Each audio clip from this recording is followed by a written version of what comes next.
लेकर बहुत विवाद हो रहा है और ये तस्वीर है ऑस्ट्रेलिया के खिलाड़ी मिचेल मार्श, जिसमें उन्होंने अपने दोनों पैर वर्ल्ड कप की ट्रॉफी के ऊपर रखे हुए हैं। और जाहिर है, जैसा आप देख सकते हैं, ये मैच के बाद की तस्वीर है और भारत में उनकी इस तस्वीर का जबरदस्त विरोध हो रहा है और लोग कह रहे हैं कि मिचेल मार्श ने वर्ल्ड कप की ट्रॉफी का अपमान किया है। हमारे देश के लोगों को यह तस्वीर इसलिए नहीं अच्छी लग रही क्योंकि उन्होंने इस ट्रॉफी को अपने खिलाड़ियों के सिर पर या उनके सीने के करीब नहीं रखा। हमारे देश के लोगों को आदत यह है कि जब हम ये ट्रॉफी जीतते हैं, तो देखिए, जब 1983 में कपिल देव की टीम ने ये ट्रॉफी जीती थी तो हमने इसे अपने शीर्ष पर रखा था।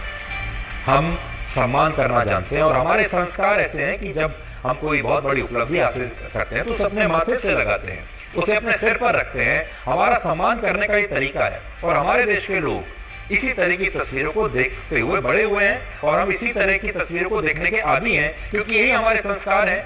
हमारे देश में यही संस्कृति है जहां खेलों में मिलने वाले पदक को या ट्रॉफी को अपने सिर पर रखा जाता है, उसकी पूजा की जाती है और उन्हें पैर तो कभी भी नहीं लगाया जाता।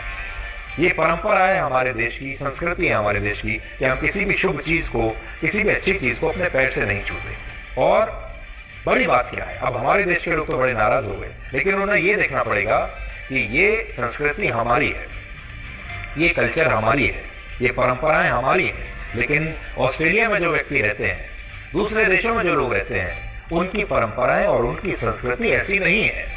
विदेशों में इन ट्रॉफीज को सिर्फ एक उपलब्धि तक सीमित माना जाता है और मिचेल मार्श ने जो किया वो ऑस्ट्रेलिया के लोगों के इस ट्रॉफी का अपमान नहीं है, बल्कि ऑस्ट्रेलिया के लोग तो ये कह रहे हैं कि ये ट्रॉफी इन खिलाड़ियों की है, इसलिए वो इसके साथ किसी भी तरह से, जैसे जो उन्हें ठीक लगे, जैसे उन्हें अच्छा लगे, वैसे तस्वीरें खिंचा सकते हैं क्योंकि उनकी परंपराएं अलग है। वो वैसे नहीं सोचते जैसे हम हैं।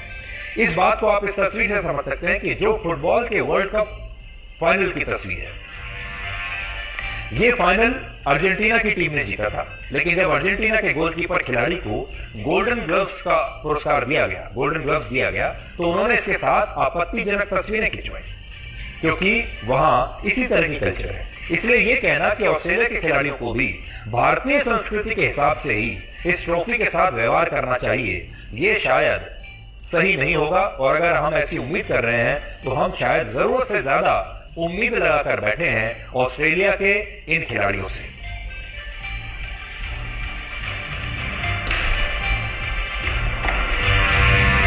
इस बार का वर्ल्ड कप 5 और वजहों से भी हमेशा यादगार रहेगा।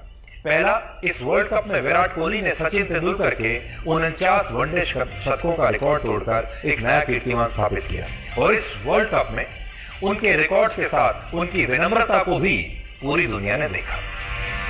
पहली बार ऐसा हुआ जब शुरुआती 4 मैचों में बेंच पर बैठने वाले मोहम्मद शमी को जब हार्दिक पांड्या के चोटिल होने के बाद टीम में मौका मिला तो उन्होंने इस मौके को अपना मुकाम बना लिया और वो वर्ल्ड कप में सबसे ज्यादा विकेट लेने वाले गेंदबाज बन गए। अगर आप देखें तो ये जो वर्ल्ड कप है, अगर खिलाड़ियों की नजर से देखें तो ये जो वर्ल्ड कप है, ये सिर्फ 2 खिलाड़ियों का है, एक विराट कोहली का और एक मोहम्मद शमी का। इस वर्ल्ड कप को ऑस्ट्रेलिया के खिलाड़ी ग्लेन मैक्सवेल की उस पारी के लिए भी याद किया जाएगा जब वो मैदान पर ही गिर गए थे और उनके पैरों में चोट आ गई थी, लेकिन वो रुके नहीं और उन्होंने अफगानिस्तान के खिलाफ डबल सेंचुरी लगाकर अपनी टीम को ऐसा मैच जिताया जो कि असल में असंभव सा था। ये वर्ल्ड कप अफगानिस्तान के लिए भी याद किया जाएगा क्योंकि अफगानिस्तान ने इस वर्ल्ड कप में इंग्लैंड, पाकिस्तान और श्रीलंका जैसी बड़ी बड़ी टीमों को हराया और पूरी दुनिया ने अफगानिस्तान से सीख ली। ये वर्ल्ड कप पाकिस्तान के खिलाड़ी मोहम्मद रिजवान के उस ट्वीट के लिए भी याद रखा जाएगा जिसमें उन्होंने अपनी सेंचुरी को गाजा के लोगों को समर्पित किया था और वो खेल में धर्म को एक बार फिर से लेकर आए थे। अब जब धर्म की बात हो ही रही है तो आपको अपने देश में भी कुछ बताते हैं।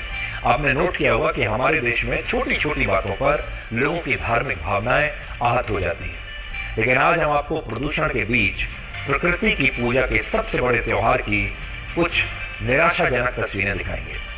जिस यमुना नदी का उल्लेख रामायण में है, आज उसी यमुना नदी में चारों तरफ प्रदूषण के झाग तैर रहे थे और दुख की बात यह है कि इस दौरान बड़ी संख्या में महिलाएं यमुना नदी के इसी दूषित पानी में खड़े होकर सूर्य को अर्घ्य दे रही थी और छठ का ये त्योहार मना रही थी। छठ को सूर्य की उपासना का महापर्व कहा जाता है, जिसमें लोग प्रकृति की पूजा करते हैं।